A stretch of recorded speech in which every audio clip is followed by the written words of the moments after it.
असी 10:30 बजे कहवा पी के टुरे थे भाई साहब ने। तो यकीन मनो कि सुबह के 8 बज गए हाले तक टुरने पे देख सकते हो।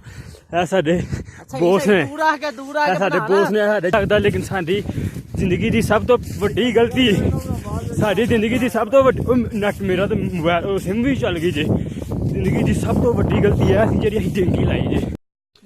जी अस्सलाम वालेकुम फ्रेंड्स, क्या हाल है? ठीक ठाक है। उम्मीद करता हूँ कि मैं भी खैरियत से हूँगा। अल्हम्दुलिल्लाह, अल्लाह ताला का बहुत एहसान है भाई। आपको भी अल्लाह ताला खैरो अफियत से जो है ना वो अपनी हिफ्ज़ो मान में रखे। तो जनाब आज बहुत ही इंपॉर्टेंट वीडियो मैंने आपके लिए भाई वो लेके आया हूँ। बहुत कमाल की है, आप लोगों ने ज़रूर देखनी है। तो क्योंकि ये मेरे दोस्त हैं, मेरे भाई हैं, तो ये कहते हैं कि यार जो लोग निकलते हैं अभी निकलना चाह रहे हैं उनके लिए ये वीडियो मेरी अपलोड करो और इनको बताओ। तो इरफान भाई आप इनको बताएं, मैं तो जो है ना वो बताता रहता हूँ जी। ये इरफान भाई हैं।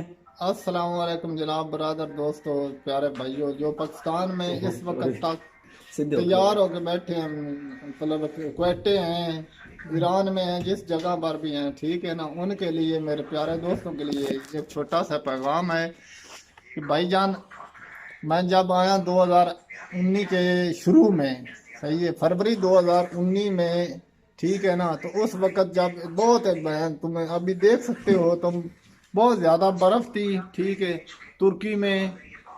ईरान से जब तुर्की में दाखिल हुए तो उस वक्त के क्या मनाजर थे हमें आपको दिखाते हैं इस वक्त इस नई वीडियो में। लिहाजा हमारा मशवरा यही है कि आप मार्च अप्रैल तक जो है बराए मेहरबानी प्लीज़ मार्च अप्रैल तक इधर यूरोप का रुख हरगिज़ ना करें, क्योंकि रास्ते में बहुत जो है ना आदमी बीमार हो जाता है और उसका जो है ना ब्लड है वो भी काम नहीं करता, ठीक है ना।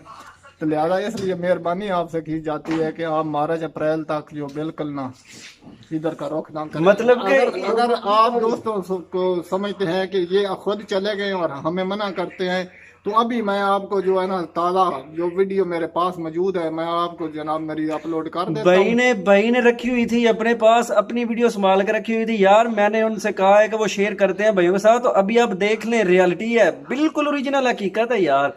कोई कैमरा, कोई वो कंप्यूटर की एडिटिंग वगैरह नहीं है, आप अपनी आंखों से खुद देख सकते हैं। तो चलो देखते हैं इरफान भाई, ठीक है। ओके जनाब। तो एक बात याद रखें यार, मैं आपको वही कह रहा हूँ, बताएं इनको कि चैनल को वो सब्सक्राइब भी करना है। जी साहब, प्यारे दोस्तों, सब भाइयों से गुजारिश है, ठीक है ना, कि हमारे चैनल को सब्सक्राइब करें, वीडियोस को लाइक करें, कमेंट करें, शेयर करें और कमेंट में अपनी राय का इजहार जरूर करें।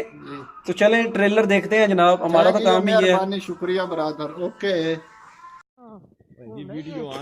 मेरी जान रब सोने दी कसम है, सानू चलदे राती 11 बजे चले सा। भाई चांद ने गुजरा वाले तो बड़े अच्छे दोस्त ने, बड़े जीदार बच्चे ने।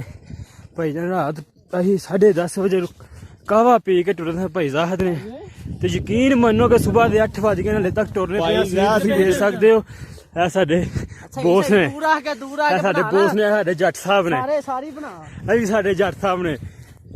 इन्हां दी भी कहानी बड़ी वड्डी जी, तुहानू सुनावांगे कदी वक्त आया ते। लेकिन तुहानू दसने पे कि तुहानू सिर्फ मजाक लगदा, लेकिन साडी जिंदगी की सब तो वड्डी गलती साडी जिंदगी की सब तो नट मेरा तो मोबाइल सिम भी चल गई जे। जिंदगी की सब तो वड्डी गलती है जी असीं डेंगी लाई जे। यकीन मनो कि सानू इलम च नहीं कि यह सीन हुंदा, यह सीन का पता हुंदा कदी जिंदगी च ना करदे यह कम, ठीक है।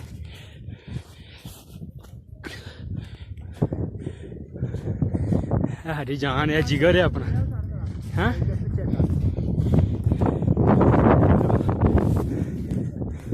अभी साडे बोस है भाई दा 3 बंदियां नू रात सारी चुक के लैके आए ने, धरूंदे लैके आए ने। मैं बच्चा वां, छोटा वां, हिम्मत आखा में नहीं हारी, अल्लाह का शुक्र है। भाई जी बारे बंदे गुजरात दे आउंदे ने ते मैं गुजरात दा जे गल देख के रखिया है। ए ते तैयब साहब जेडे बोलदे पे ने गुजरांवाला दे, गुजरांवाला जिंदाबाद, ग्रेट सिटी। भाई जी ज्यादा बंदे गुजरात दे आउंदे जे इज्जत करदा। मेरी बना हुन जान अगे हो जाने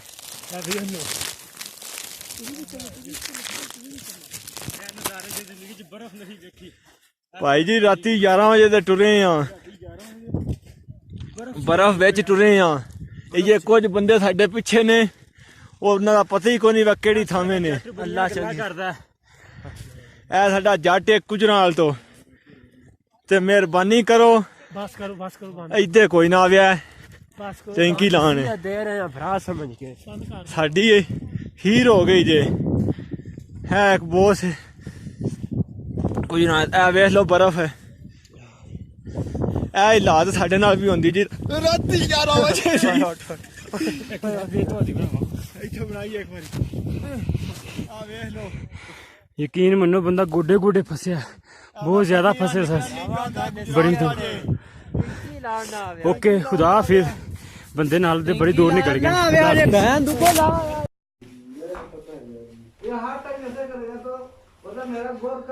जी अस्सलाम वालेकुम डियर फ्रेंड्स, क्या हाल है? ठीक ठाक है?